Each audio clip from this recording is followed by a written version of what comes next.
माळशिरस तालुक्यामध्ये बनावट नोटांचं वाटप झाल्याचा आरोप उत्तम जानकर यांनी केलेला आहे।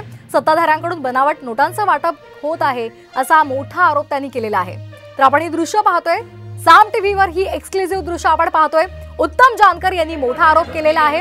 बनावट नोटा वाटल्या जात आहेत, सत्ताधाऱ्यांकडून बनावट नोटा वाटल्या जात आहेत असा आरोप उत्तम जानकर यांनी केलेला आहे। आणि या संदर्भातलं हे एक्सक्लुझिव्ह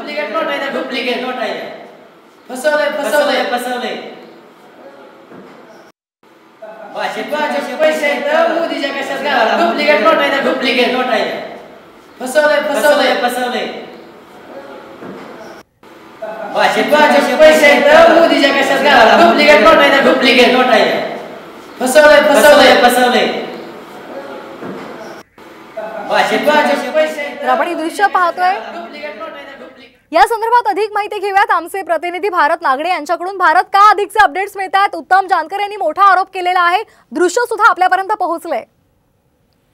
माळशिरस विधानसभा मतदारसंघामध्ये विरोधी पक्षाच्या लोकांनी मोठ्या प्रमाणामध्ये पैशाचा गैरवापर केलेल्याचा आरोप उत्तम जानकर यांनी केला आहे। याशिवाय काही बनावट नोटा देखील मतदारांना दिलेल्या आहेत, आता ते समोर आलेलं आहे।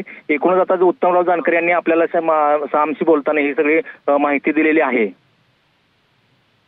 धन्यवाद आपण दिलेल्या माहितीसाठी। तर उत्तम जानकर यांनी हा मोठा आरोप केलेला आहे। माळशिरस तालुक्यामध्ये सत्ताधाऱ्यांनी बनावट नोटा वाटल्या असा आरोप त्यांनी केला आहे।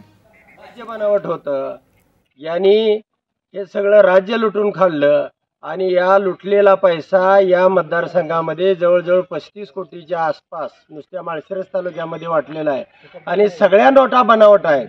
तरी लोकांना माझी विनंती आहे की ह्या नोटा खऱ्या आहेत का खोटे आहेत, दुकानदाराकडे जाऊन आपण चौकशी करावी आणि अशा प्रकारे बनावट सरकार, बनावट माणसं आणि बनावट हा धंदा हे सरकार उकरून टाकावं, एवढंच या निमित्तानं सांगतो।